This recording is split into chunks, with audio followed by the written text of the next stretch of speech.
This episode is made possible by the generosity of our listeners. Thank you. Welcome to the Creation Science for Kids show. Have you ever taken aspirin or used an herbal tea to help your tummy? All kinds of plants have special things to help our bodies heal, and we're going to look at the most amazing of all plants, the future tree of life. We'll look at some of the hints God has given us with how He's designed plants to help us today. Then hear a report on the most adorable bird God designed not to fly, the penguin.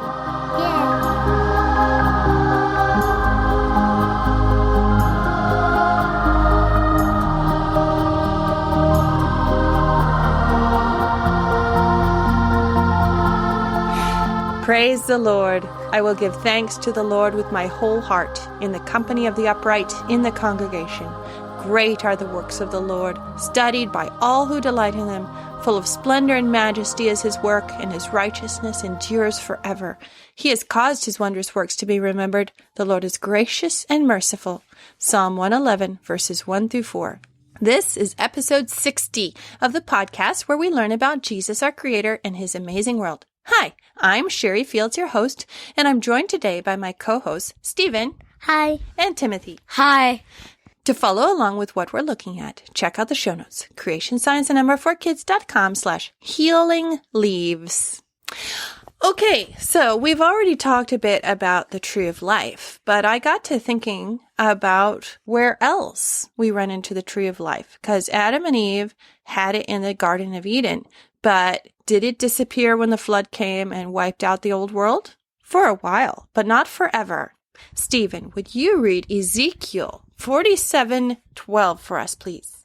And by the river, upon the bank thereof, on this side and on that side, shall grow all trees for meat, whose leaf shall not fade, neither shall the fruit thereof be consumed.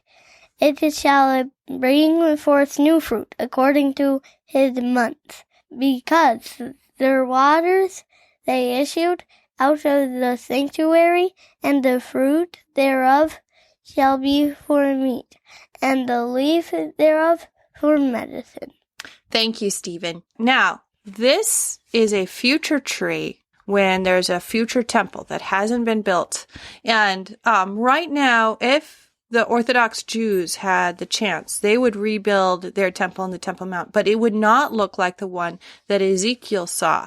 This temple is so far in the future, we know it will only happen when? Jesus comes back. Right, when Jesus comes back and He is the ruler, the despot, ruling with a rod of iron, and restores Israel and changes whole bunches of things, including the Mount of Olives is going to split to the north and south. And what's interesting, we know there's a crack there. There's a fault that if there was a big enough earthquake, it would split.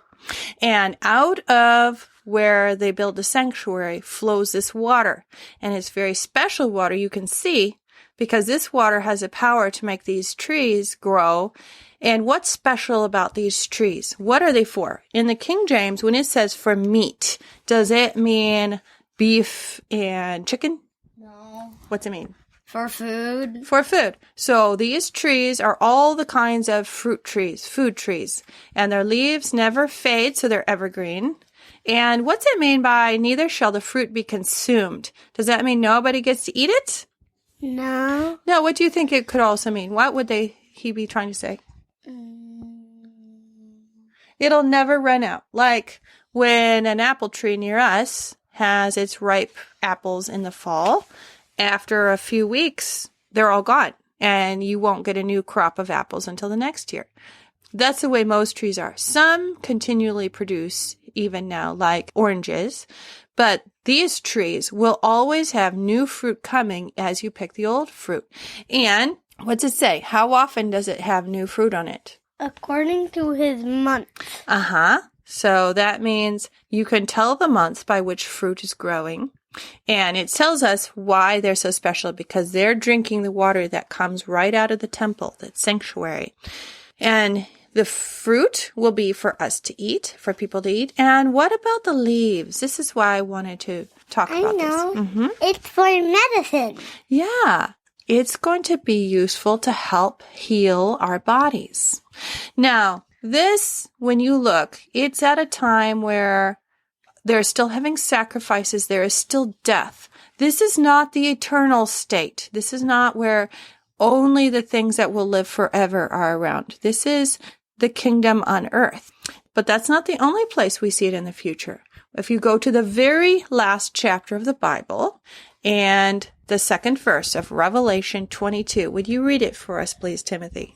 In the midst of the street of it, and on either side of the river, was there the tree of life, which bare 12 manner of fruits, and yielded her fruit every month, and the leaves of the tree were for the healing of the nations. Mm-hmm. Does that sound similar, Stephen? What's the same about this tree that's going to be in the New Jerusalem that lasts forever, and what Ezekiel saw? It's like the same. How? What does it tell us? It tells us it's the same kind of tree. Her fruit every month. Uh-huh. And what about the leaves? And the leaves of the tree. No, don't just read it. Tell me the idea. The leaves were for? Healing the... Healing. And is that the same idea as medicine? Yeah. Yeah. So there's going to be trees during Jesus' earthly kingdom, and then the tree of life forever in the New Jerusalem will have fruit that we can eat and leaves that are for healing. This is one of my favorite verses. For one thing, every once in a while I'll hear pastors talking about that in the eternal state there will be no time. You can't have a fruit of the month club tree, 12 fruits of the month tree with no time. Now, I have the feeling that when we're in heaven, that month will be the smallest length of time that we'll measure. Because we'll have so much to do and there won't be any night. It'll be hard to tell. But we'll say, hey, let's meet up when it's next banana. Next banana? Yeah, or next kumquat or whatever. There's only 12 on this tree of life. So that's not very many. And whether they'll be exactly the same as ours, they'll probably be different and better and cooler and tastier. What I wanted to focus on for our study today was how the leaves are for medicine and for healing. We do not have the tree of life right now. We do not have something so powerful that it can keep our bodies whole and healthy forever. But we have quite a lot of plants that give us an idea of what's going on. First, I wanted to look at, I was using searchcreation.org to see what the rest of the creation community was saying about this verse. And over at ICR, Henry Morris had written a nice article about the tree of life. And he pointed out that the healing in Revelation 22, verse 2, is the word that we get therapy from. What's funny is sometimes it can be translated as household, talking about the staff of servants that keeps everything going and functioning well. For us now, that means our clothes washer and our furnace and maybe our dishwasher if we have one, and all of those things that help us keep up with all the busy things of a house and running a family. And that's where we get our word therapy from. He said, thus the leaves of the tree will be for therapy or for the effective services of the nations in the new earth. So it'll help keep everybody having the energy and the ability they need to serve Jesus, as we're not going to be sitting around in heaven playing harps and relaxing on clouds. We're going to have work to do. And whatever is in the leaves will help us to be able to do that. Cool. So since we do not have the tree of life, but God likes to put things that help us to picture, I went looking for what I could find about medicinal plants. What does medicinal mean, Timothy? A plant that can be used for? Medicine? Right, exactly right. Purdue University has a huge list, and there's over 100 of plants that can be used as medicine. But Arizona State University has a really nice list of just 5 of them. It mentions willow. Willow bark can be used a lot like how we use aspirin for aches and pains, for flu and for fever. I've heard that we got the idea for aspirin from the birch tree, which its bark has the same kind of compound. And they figured out what was going on. People had been using it for thousands of years, that bark. They would chew on it when they were hurting, when they had a fever. And so chemists started to study it in the 1800s and found what it was in there called salicin. And that's where we get aspirin from. Wintergreen and meadowsweet also have that same compound in it. Then the cranberry can help fight infections. Dandelion. Did you know dandelions are useful?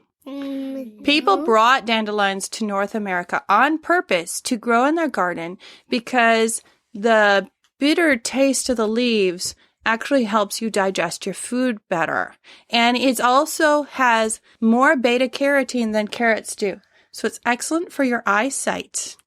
The problem with dandelions now, if you wanted to eat some, you would need to find a place where you knew no one had sprayed poison trying to kill the dandelions for quite a long time. And the other thing is they would use the tender shoots to make their salads and things with. But dandelions are very useful. Dandelion roots, you can roast them and treat them like coffee, and it helps prevent diabetes or help treat diabetes. Okay. Oh, this is really cool. This is why I wanted to mention this one. There's a plant called Sweet Annie. Artemisia annua is a Latin name. It's a Chinese sagebrush, and the Chinese had used it to help fight malaria for a long time. They had needed it badly during the Vietnam War, and they figured out what it was in it that was so effective for killing malaria and stopping the parasites. And that's one of the top medicines, the drugs that the World Health Organization likes to use to stop people from dying of that parasite that can get into you and cause malaria. They're even hoping that it might help fight cancer and Lyme disease, because Lyme disease is also caused by a parasite. So that's something that grows from plants. I also ran into a whole mini show. It was released as a podcast back in 2014. She's all done doing it, but her code name was Flora Delaterre for Plant of the Earth. And she would release 90-second shows on Minnesota Public Radio.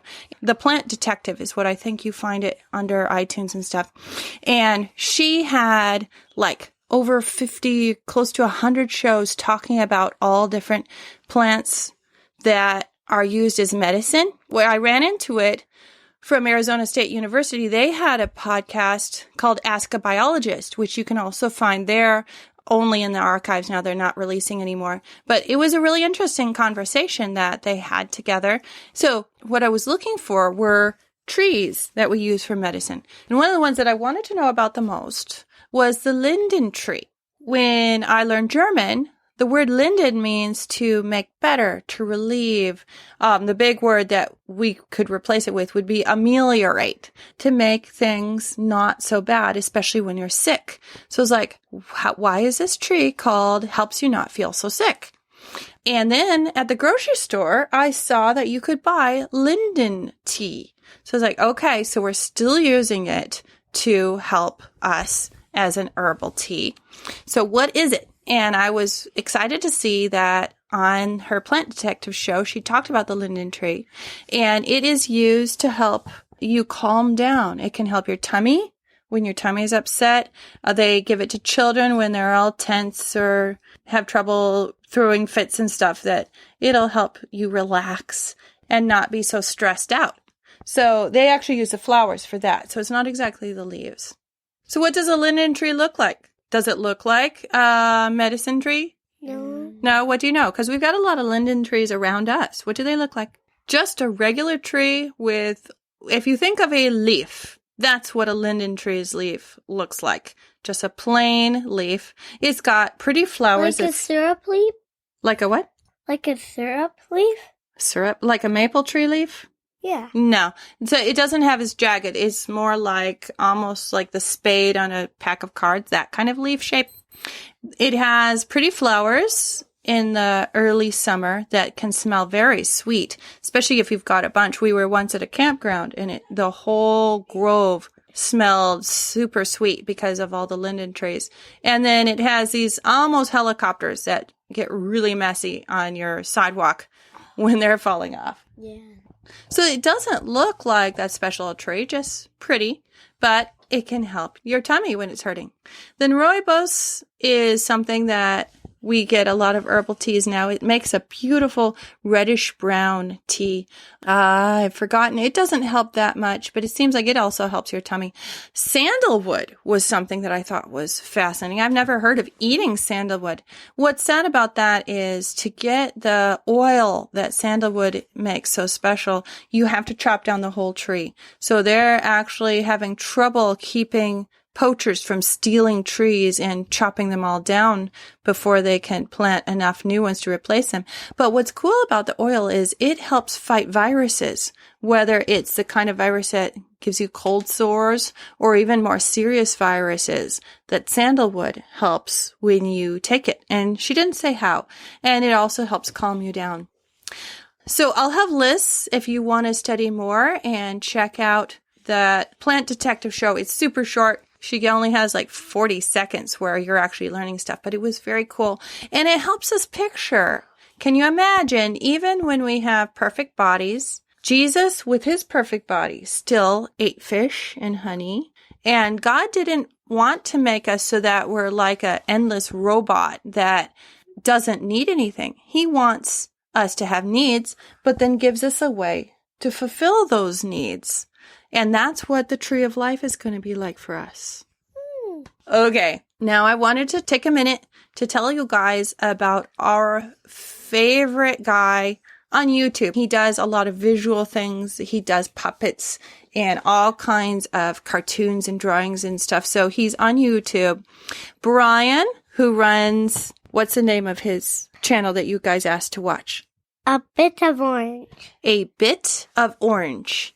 And he does apologetics, creation versus evolution, about the Bible and how to think, and a little bit of Star Wars and puppets thrown in. And my kids love watching him. He is so funny. He makes me laugh more than anybody else that I watch. More than even the kids shows that are designed to be funny, it makes you just giggle the way he puts things together. And what I love is that his ideas are right on. He has never said anything where I've needed to contact him and say, you might want to change that a bit, or are you sure you meant that? And he's put out a fair amount of stuff because he's been doing this for several years. Right now, he doesn't have very many people following him. And if you know anything about YouTube, you know that people are more likely to say negative stuff to you than positive. The trolls love to live over there. So Brian's been a bit discouraged, but he puts out such amazing stuff that your family will definitely be blessed by watching him. And if you let him know how much you enjoy what he does, I'm sure it'll be a big encouragement to him, because the atheists are sure telling him what they think about what he does. So please go over to A Bit of Orange at YouTube, and I'll have a link. And he put together a video just showing some of his best clips. Like, what's your favorite that he's done? What do you like watching best? Double stuffed cookie. Yeah, he did several years back, and I didn't even know who he was at the time. This puppet that he's like a James Bond kind of character called Double Stuffed Cookie. But I think that's on a different channel, so you won't run into it on A Bit of Orange. But that was funny. What do you like? Sometimes he talks with a funny accent. Mm-hmm. And wears a wig. Right, or a hat. Why? What's he doing? Playing a different person. Right. So he'll play like a liberal or a redneck or a scientist. Yeah, that's pretty cool, isn't it? Yes, it's amazing. So if you could go over and give Brian some encouragement, I think it would make his day and really help him. I wish he could make enough money somehow to do this full time. He is that good. And we could all use a laugh too. All right, now it's time to hear from you. What do you have for us today, Stephen? Penguin. Oh boy.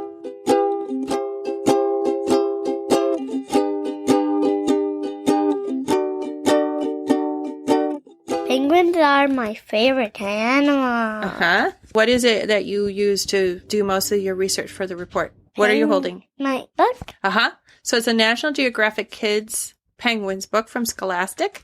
And you pretty much got them memorized, don't you? Almost. Okay. So a while back, Joseph did a report on penguins. So what is it that you think kids who know a little bit about penguins won't know about them? That they have a barb. A barb? What's a barb? It's a spiky thing in their tongue. And Tongue? also in their their what? on their tongue Oh. and in their throat. Okay. And what do they use it for? Holding on to slippery food. Wow, that is wild. I never heard of that. Okay, so it's kind of like a fish hook kind of thing that keeps a fish from escaping from their mouth. Actually, it has even more hooks. Really? Yep. That is really cool. You want to see one of them? Sure. Oh, yeah. So their whole tongue is covered with these spikes. And which way do they point? Are they just pointing straight up? Not just straight up, but also they're pointing. Towards the back of their mouth. Yeah. Yeah, so that way the fish can slip down their throat but not slip back out. Okay. Now, most people, when we think of penguins, which one do we picture? A baby emperor penguin. A baby emperor penguin, right. Because there's been a whole movie with a baby emperor as the main character. But are those the only kinds of penguins? No. I'm going to say all the rest of the penguins. Oh, my. There's a fairy penguin that lives in Australia and even New Zealand. Uh-huh. And also the Galapagos penguin Right. lives in the Galapagos Islands. Yeah, what's special? Just a minute. What's special about the Galapagos? Do you know? I don't know. Where's that map of where the penguins live? Is it? Yeah. Yeah, I liked in this book it had penguins here, polar bears this way, no penguins. And so it shows you Galapagos Islands are right on the equator, so they are the furthest north that penguins ever go. All the rest are further south than that. So a lot of penguins live In Antarctica. right. We know the Antarctic ones. And then the fairy penguins and others live Australia and New Zealand. And then there's some, what is this continent? Africa. Right. And one on, do you know what that island is? Yeah, Madagascar. Madagascar. And then a lot live all around the coast of? South America. Right. Okay. So now you can get back to your list. So we got the fairy. And what was special? There was somebody at church who said he'd been to New Zealand and saw... Penguin. Yeah. And what did he say was special about the penguins he saw? They were swimming straight to the island. And what you guessed what kind they probably were because he told you what about what they look like. He said that they were gray and black. Yeah, that they had gray. And so you were wondering if they could be the fairy. And at that point, you didn't know where the fairy penguins lived. So we looked it up. And sure enough, they do live In New Zealand. Yeah, so that's probably the kind of penguins that he saw. Okay, so we've got the fairies, the Galapagos. What else? The snares penguins. Snares. I don't know anything about them. I don't even know where they live. Right. How many total kinds are there? 17 different species or kinds of Right. penguins. Now, technically, we creationists, they are all one kind. They are all the penguin kind. But it's confusing for kids. Species is the way we talk about all the different varieties. Then, do you know how to pronounce this one? Yep, Fordland. Fjordland. Oh, Yeah. God. So fjords are cool places where there used to be a big old glacier gouged out this long, deep valley. And when the ice melted, the water filled up the bottom of the valley. So you've got this piece of the ocean that sticks into the land between mountains like a long finger. Fjords are very beautiful places. So Fjordland, that would probably be in New Zealand. Okay. Also, there's a yellow-eyed penguin. Uh-huh. Oh, boy. And this says, these penguins are the loudest. They sound like donkeys. Which one? The African. The African sounds, must go hee-haw, hee-haw. Uh-huh. And what kind do we have at our zoo? The Magellanic penguin. Right. And where do they live? Somewhere near America. Yeah, South America, Patagonia, around where the Straits of Magellan are. They're named after the guy, the first European to travel around it and come back and tell us. And then what are some of the other cool ones? The royal penguin. Mm-hmm. And The macaroni penguin. Right. Well, do you have any clue why it's called macaroni? Does it like to eat noodles? No. Mm-hmm. I don't know why it's... Okay, so macaroni was an old British term for guys who like to dress up super fancy. That's why Yankee Doodle put a feather in his cap and called it macaroni, because he was trying to be fancy, but all he knew is they liked feathers. So if you look at the macaroni penguin, it has what on its head to make it look fancy? Yellow feathers. It has a tuft, a crest of yellow feathers, making it look super fancy. So that's why they called it macaroni. What else? The Adelie penguin. Yeah. It lives with the emperor penguin. Right, but it's a lot smaller, because how tall are emperor penguins? 44 feet. And emperor Inches. 44 inches. Oh, yes. So that would be about 1 meter and 20 centimeters, something like that. Okay. And the Adelie penguin only grows to be about 22 to 26 inches. So about 2 feet. That's about 60 centimeters. So they're only about half as tall as the emperor penguins. Yeah. Yeah. Could you imagine if there was somebody twice as tall as us? It's kind of like little kids living with grown-ups. Wait a minute, that's different. not all the penguins. Okay. They're the chin strap penguin. Chin strap. Uh-huh. Which has a black strap on its chin. Right. So it's And got... Mm-hmm. Also, the Gento penguin is one of the kinds of penguins that lives in Australia. Okay. And also, the Gento penguins enemy that a marine mammal that lives in Australia is the Australian bird, the skua. The what? Skua. Okay. It's not a mammal, though. Remember? We actually ran into a website telling us about fairy penguins, and it said that fairy penguins were mammals. So they are not mammals. Yes.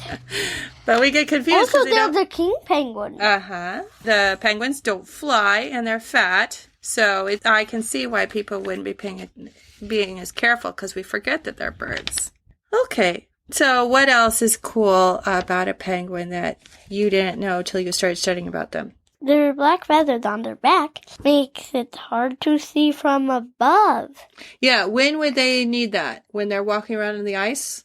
No, when they're swimming. Right. And also so that their enemies can't spot them. Mm-hmm. Right. So they're in the most danger when they're in the water, and it's harder to see them. If you're above them looking down into the deep water, below is very dark. So they have black feathers if you're looking that way. What if you were underneath them looking up toward the sunlight? You would deceive them. See what? Did God give them black feathers on their tummies too? No, God gave them white feathers. Right. On their So it's belly. harder to see. They're light against the sunshiny water.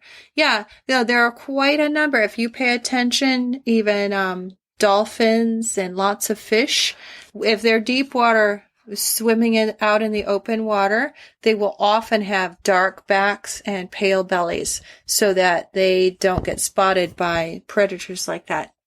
Okay, what else is your favorite thing about penguins? That the emperor penguins, the babies, are one of the most cutest baby penguins. Yeah, they are very cute.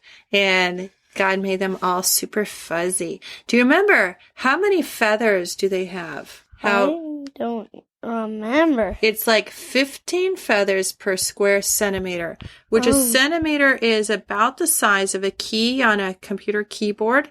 So if you can imagine 15 feathers all packed in, growing that way, that's pretty tight. And that's what allows God to have them stay warm even when they live in those cold, cold places. Yeah. So, do you think God designed penguins in the Garden of Eden to fly and then they got broken by the fall? No. No. What do you think? I think God designed them to not fly. Right. He designed birds that could swim. I think it's cool because penguins were made on day which of Creation Week? I think it was day 5. Yes, it was. And what else did he make? He made 2 kinds of creatures on day 5. Creatures to live in the Water. and creatures to Live in the sky. And penguins are birds that are usually in the sky, but they actually like the water best. I always thought that was super cool. Yeah. Oh, This book had a couple of cool jokes. Can you tell us your favorite? Yep. Who is the Emperor Penguin's favorite relative? Relative. You'll have to tell me. Antarctica. Of course.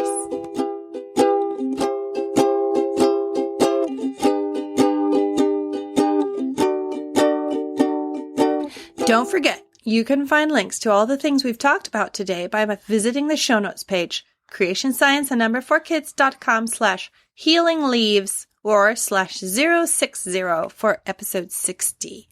While you're there, I'd like to ask for your help. If you know someone who might enjoy listening to this podcast and checking out my website, would you let them know for us?